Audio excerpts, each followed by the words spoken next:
Chaque année, c'est près de 10 000 touristes qui décident d'aller visiter White Island, une île qui se situe à une cinquantaine de kilomètres au large de la baie de Plenty, également appelée baie de l'Abondance.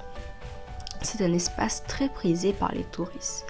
Il s'agit d'une petite île non habitée formée d'un volcan qui se trouve au nord de la Nouvelle-Zélande. Les touristes en quête d'aventure adorent s'y rendre en étant équipés de casques de sécurité et de masques à gaz afin de s'approcher du célèbre volcan. Ce fameux volcan s'appelle le White Island ou Wakari. Il est le volcan néo-zélandais le plus actif dont 70% est immergé. Il entre régulièrement en éruption depuis un demi-siècle. C'est pourtant une destination qui reste toujours très populaire et très touristique.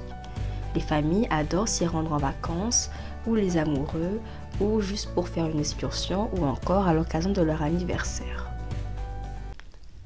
Le lundi 9 décembre, 47 touristes sont sur l'île afin de la visiter et de voir le volcan. Ils souhaitent s'approcher un peu plus proche du volcan, il y fait très chaud. Les touristes sont venus nombreux, en famille ou entre amis. C'est l'occasion de se retrouver et de partir à l'aventure ensemble, de sortir un peu de la routine du quotidien et de s'aérer l'esprit. C'est un moment assez jovial et tout le monde est plutôt content. Alors que tout semble aller pour le mieux pour ces touristes qui s'amusent à prendre des selfies ou faire leur plus beau portrait de famille, un danger imminent arrive. Au sein du volcan, de la vapeur se libère de plus en plus, ainsi que les gaz volcaniques, c'est-à-dire les gaz émis par les volcans plutôt actifs. Malheureusement, ce qui devait être un séjour inoubliable va vite se transformer en un véritable cauchemar et en une scène d'horreur.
Alors que des touristes se rapprochent de l'enclos du White Island afin de faire des selfies, un drame se produit.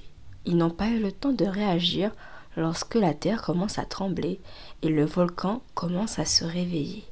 Une éruption explosive éclate alors, piégeant les visiteurs et plongeant la belle destination dans l'horreur. Les touristes n'ont sûrement pas eu le temps de comprendre ce qui se passait, et encore moins de tous retourner au bateau afin de s'enfuir. Le temps qu'ils réalisent que le volcan était entré en éruption, ce fut déjà le chaos. Ce lundi 9 décembre 2019 à 14h11, le volcan White Island est entré en éruption et est devenu complètement féroce. C'est une explosion de lave ainsi que de projections de rochers et de cendres qui vont envahir le magnifique paysage touristique et le transformer en une véritable scène d'horreur. Comme nous l'avons dit au début de la vidéo, ce sont 47 touristes qui se trouvaient sur l'île au moment de l'explosion.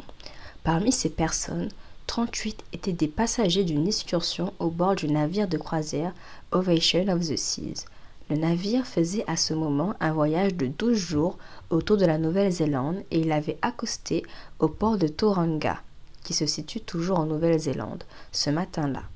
Au moment de l'éruption, certains visiteurs avaient déjà terminé leur balade et ils attendaient des navires afin de les emmener en dehors de l'île, et d'autres étaient encore sur le volcan en train d'explorer.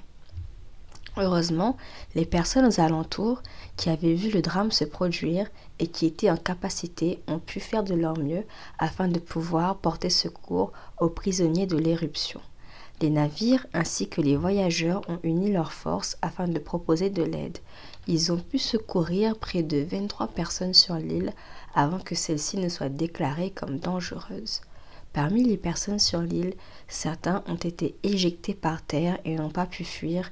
Ils ont dû longuement attendre de l'aide pendant qu'ils brûlaient et manquaient d'air, tandis que d'autres ont pu courir ou se relever et se rendre vers la jetée, là où des navires les attendaient. Les navires les ont aperçus en détresse au bord de la jetée et ils ont pu venir les secourir et les apporter les premiers soins. Pour ceux qui ont pu être secourus et amenés sur les bateaux avec l'aide des passagers, ils ont eu des bouteilles d'eau, des vestes, des vêtements, des inhalateurs et des gouttes pour les yeux. Ils étaient véritablement sous le choc. Au début, lors de l'éruption explosive, certains bateaux dans la panique ont tenté de fuir le nuage de cendres, mais les passagers ont heureusement remarqué des personnes blessées sur la jetée. C'est alors qu'ils ont fait savoir à la personne qui conduisait les bateaux et qui donc a fait demi-tour et a tenté de secourir le plus de personnes possible. Certains bateaux ont pu ramener des rescapés à bord, tandis que d'autres ont lancé un canot gonflable d'urgence afin de les récupérer. Des gardes-côtes néo-zélandais ainsi que des ambulanciers sont montés sur un bateau afin de se rendre sur la jetée pour soigner les rescapés. En parallèle, 3 hélicoptères ayant remarqué l'éruption au loin depuis la côte continentale sont venus en aide aux rescapés. Ils ont réalisé des missions de sauvetage sur l'île en éruption en ramenant 12 survivants. Malheureusement, ils ont remarqué plusieurs corps dans la région, mais ils les pensaient morts ou sur le point de mourir. Ils ont donc préféré d'abord se concentrer sur les survivants.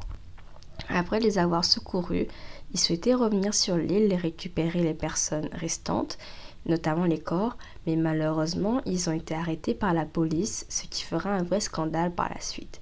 La police a sûrement estimé la zone trop dangereuse et ce n'est qu'une fois que le volcan s'est stabilisé qu'ils ont eu l'autorisation de pouvoir revenir les sauver. Malheureusement, le fait que les sauveteurs se soient concentrés sur les survivants, plusieurs personnes encore sur l'île ont été portées disparues jusqu'à ce que par la suite leurs corps ont été retrouvés et identifiés. Officiellement, ce sont 2 personnes qui n'ont pas pu être retrouvées et ont été déclarées mortes sur l'île. When we got there, it was quite an experience. It was like I've seen the Chernobyl miniseries, and there was just everything was just blanketed in ash. It was quite an